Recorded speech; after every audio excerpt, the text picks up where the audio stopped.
The Go Battle League has finally reopened in Pokemon Go.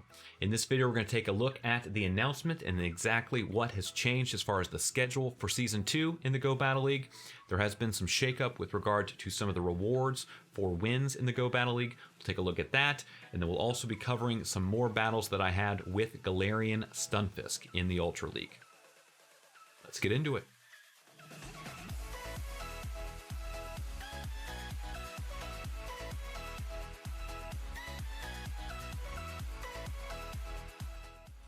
Welcome back to the channel, trainers. My name is Oro Chris. I am your catching coach. If you are new to the channel, welcome. We do appreciate you stopping by.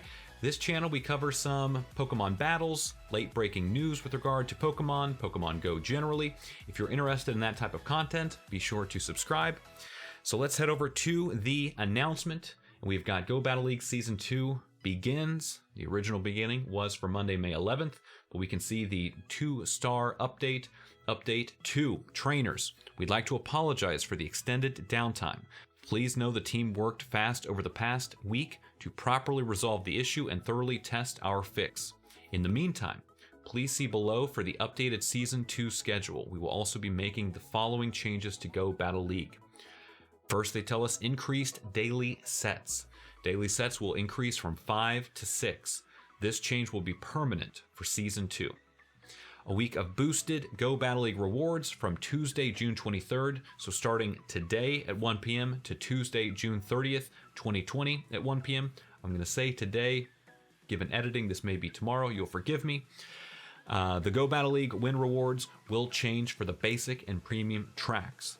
And then they've got the colon there seeming to indicate the formatting. We could ask for more as far as the formatting goes, but the colon there seems to indicate that the changes are going to be what's following here.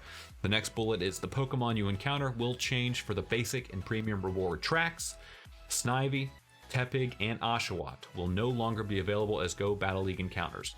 Praise the heavens. The starters have got to go. Get them out of there. My personal opinion, get Metagross out of there.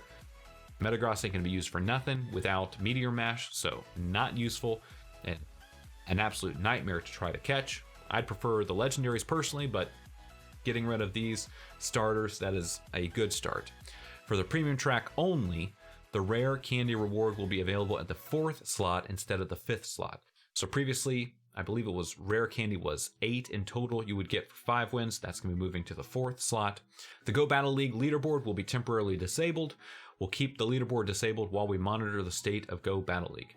Now, I'm interested to see how exactly that plays out, if the Go Battle League leaderboard will be returning during some aspect of Season 2, or whether or not we're just going to finish out this season hoping for the best with regard to patching the exploit or whatever was the reason for the downtime.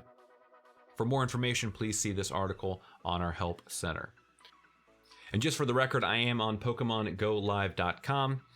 The announcement here continues Season 1 rewards.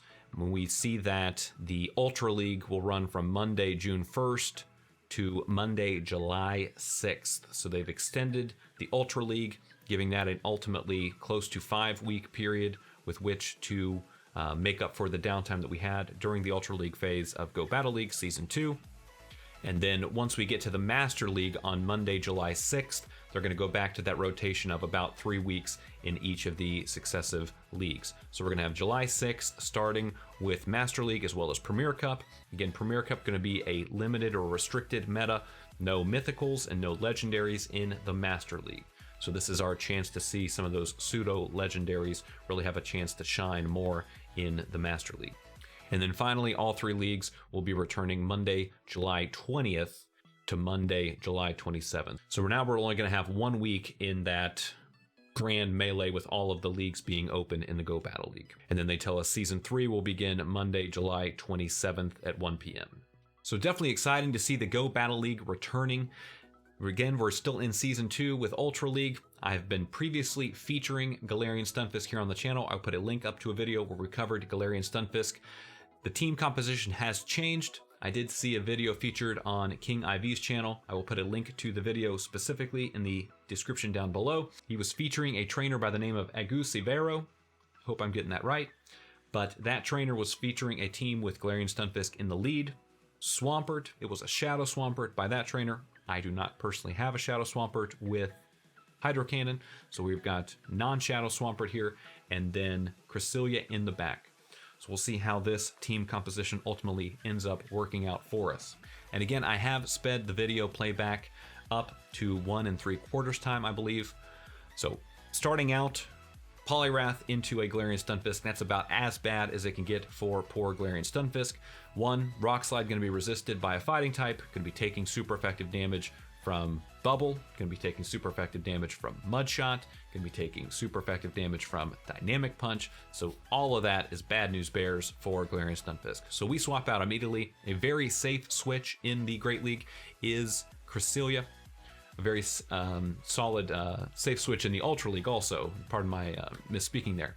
So we've got Cresselia, going to launch off a few of these Moonblasts, hoping to, one, get the attack debuff on the opponent. Do come across a switch into Meganium. Now Meganium in the Ultra League, probably the least likely or the lesser likely grass type as far as the starters are concerned. I have run into several Venusaur, do see from time to time Sceptile. Meganium does have a better answer to Registeel with access to Earthquake, but because of its lack of poison subtyping, running into fairies like Togekiss is a much better option with a Venusaur.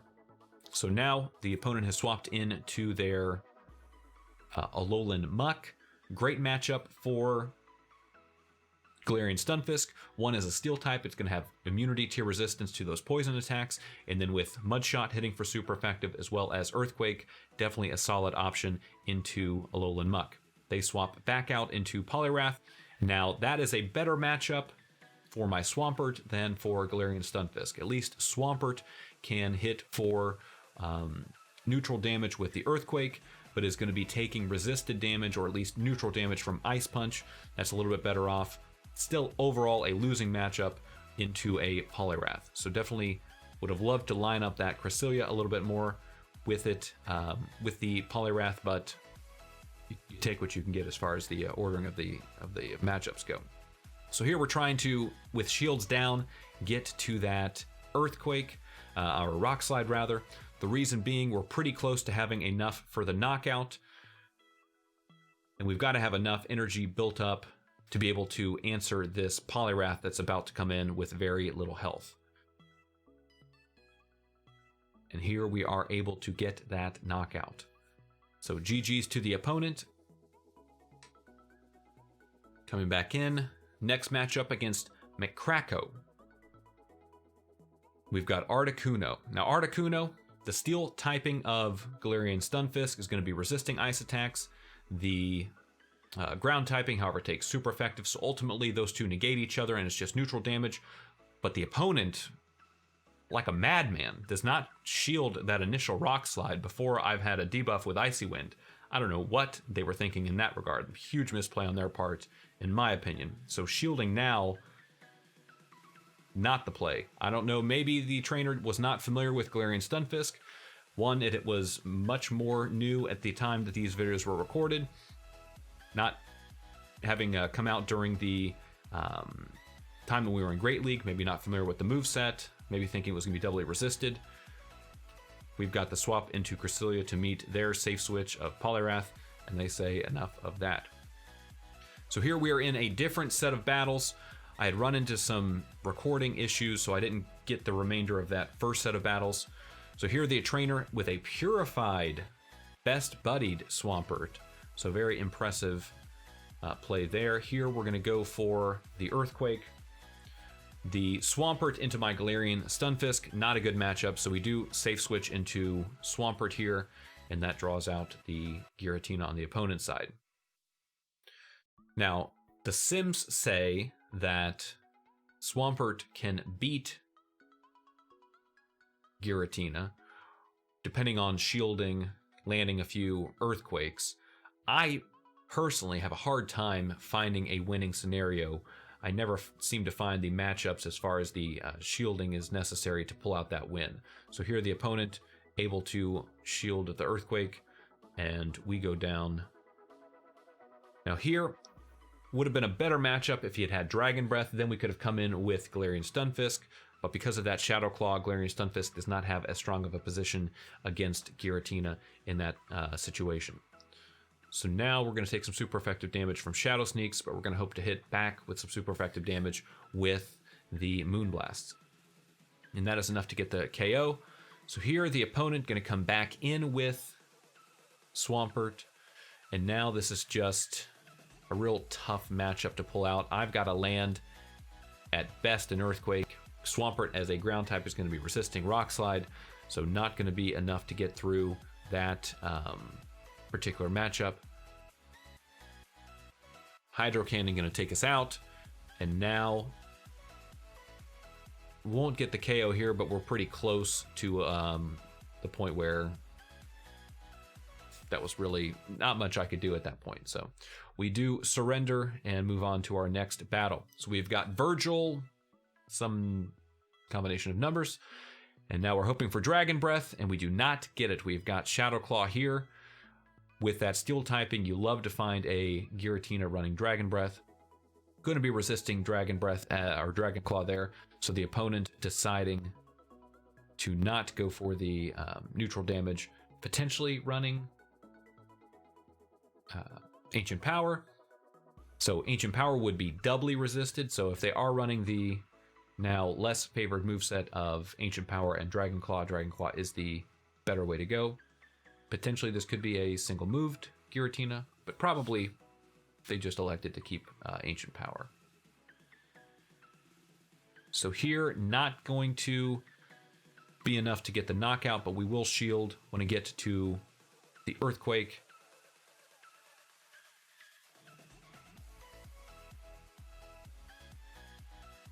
And now have to make a decision. Do you want to maintain switch advantage, or do you want to hold on to that shield? And we elect to hold on to the shield there. So that's where you can see Dragon Breath. Galarian Stunfisk wins that matchup against Shadow Claw. Galarian Stunfisk does not pull out the win. So we've got Hydro Cannon coming in, going to be doing good solid neutral damage, and also better energy per turn than the alternative of Earthquake. You do, however, have more of a probability of getting caught up with the opponent shields an Earthquake. That is definitely a tough scenario, but you can pull out a lot of damage if they elect not to shield the Earthquake. So oftentimes in those situations, using a move, you want to, one, think about what's better damage per energy, but you also want to be thinking, how many charge moves can I get off? If I can get off 2, potentially you're better off doing 2 Hydro Cannons. If you're only going to be able to get to 1, go to the higher energy move like Earthquake to do more damage ultimately if it's not shielded. So here we can see just how tanky Cresselia is. Even in a losing matchup, or what should be a losing matchup against a steel type, nothing hitting for neutral damage, here we're still able to weather down the opponent because Rock Slide, not the strongest of moves, doesn't get stabbed by the Melmetal, and just wearing down the opponent over time with those Moonblasts. So here we're going to swap into Swampert, going to get the knockout, and just in time right before the time up win.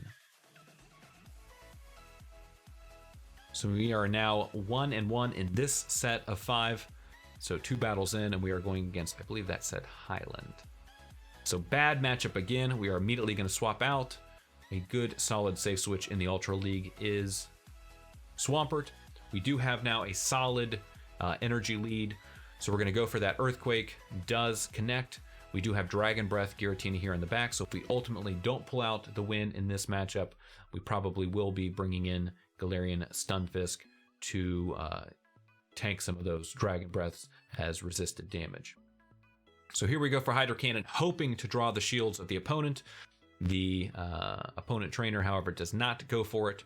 We will be able to get to a second Hydro Cannon, maybe enough to knock out at this health, and we do get the knockout just barely. So now that is a huge benefit to me, because now we can line up Cresselia against Swampert. If I had had to bring in the Stunfisk against that Swampert and lose switch advantage, that would have been a huge trouble for me. So the opponent, they match shields. They've got 2 shields. We've got 2 shields. But that switch advantage is a huge change in terms of the overall matchups here in the back. So I think that the opponent would have been in a better position to burn one of those shields and be able to line up that Swampert against the Stunfisk. So here the opponent is going to elect to let a lot of this damage go through, probably building up to an Earthquake. We'll see if they ultimately end up shielding. They do not. And now we have got Swampert coming in. I'm probably just well enough off to hold off these shields for Cresselia. One, because I'm going to need to get to an Earthquake on the Galarian Stunfisk in order to do even neutral damage. Rock Slide again being resisted, so we're better off trying to hold off and preserve the health on this Cresselia as long as possible. So we're going to go for the Moonblasts 1, hoping to get the debuff. Again, Moonblast has a debuff of the attack stat of the opponent with a 30% chance. So that is definitely something that can swing a matchup, especially here in the late game. But now that we've got the energy built up, shields are down, we're going to go for the harder hitting move. This move being Future Sight. It's going to get same type attack bonus, stab bonus, which is a 20% boost to the overall power of the attack because it's a psychic type attack used by a psychic type opponent like Cresselia. And then the fourth match in this set of 5 is against Sharuyu, something close to that. Apologies to the trainer. So here I do love this matchup. If you can land a Rock Slide, that double super effective Rock Slide into Charizard is just such a fun thing to watch. So here we're going to shield up, match shields. They do get the bait. Those fire spins are super effective. They are adding up here. We're hoping to last long enough to get the knockout. Here, if it's a Blast Burn, that would be sufficient. Dragon Claw is not going to be enough. And they do swap out just in time. I don't know if this is a change in the mechanic. I feel like I was at a CMP tie there, I thought, but maybe I miscued. Benefit to me as a Steel type, Galarian Stunfisk resisting the damage of Granbull, using Charm as a Fairy type move. So now we're going to bring in Cresselia. Questionable whether or not that was the best option for us. I'm thinking in my mind when I do this, one, I want to line up the Swampert against the Charizard, and then secondly, Cresselia with access to Moonblast, a Fairy type move, that is going to be resisted by Charizard. So overall, a much better matchup to have Swampert in that scenario. But the counterplay there is that Granbull with access to Crunch is going to be hitting for super effective damage into Cresselia. So that was what was going through my mind. Ultimately elected to try to line up the Swampert with the Charizard, so we did bring in the Cresselia. Here they are running the double Fairy line. It's going to be a very close matchup indeed. Here, that Meteor Mash, we can just see the tankiness, the absolute tankiness of Cresselia, able to Psycho Cut down the Charmer there, running the double Fairy line that was made very popular by, I believe, CCO was the trainer that was featured on King's channel. So we've got Octavius here. We are now 3-1 in this set of 5. And we have got that matchup that we were looking for, that being Dragon Breath Giratina. Here they have got Dragon Claw as well. Again, this may be a single moved Giratina. They may be running Ancient Power, which is going to be doubly resisted. They could hope for the boost, but probably overall, as far as damage is concerned, Dragon Claw a better option between those two moves. So here we're going to go for Rock Slide, hoping to draw the shield, potentially get the bait. We do draw the shield, and now we can go for the Earthquake to hopefully get very close to the knockout. So here, I don't believe we have actually burnt the shield. No, we have not. And it's questionable. I don't think I would get knocked out. They clearly don't have Shadow Sneak, or else they would have used it. And now we're able to go, and you can just see that Galarian Stunfisk just going in the 0-1 shield, able to take down the monster of the Ultra League Giratina. Such a solid performance there. So we have got now Swampert lined up against the Charizard, and that is like the best case scenario when your bait move, your lower energy move, is actually the super effective damage that you want. So that is definitely a great position to be in. Here we've got Togekiss swapping in. We are immediately going to swap out into the Cresselia, and the opponent says, I'm done. I'm done at this point. So we do manage to go 4-1 that set. Very happy with that. And our reward, I believe I was capped on Pokemon at that point. We do get the Snivy. Hopefully, no more Snivy with the change to the rewards in Season 2. But ultimately, very happy with the performance of Galarian Stunfisk, especially if you can line it up against Giratina with Dragon Breath. Very solid position in the Ultra League meta overall. Again, winning matchups against Cresselia, Dragon Breath Giratina, Registeel. Just a very good place in the Ultra League meta currently. We will see just how much the meta has shifted in the Go Battle League now that it has reopened following the maintenance downtime. But for here and now, definitely excited for starting up these battles back in Go Battle League. I do want to say thank you for sticking around until the end of the video. But until next time, as always, happy catching.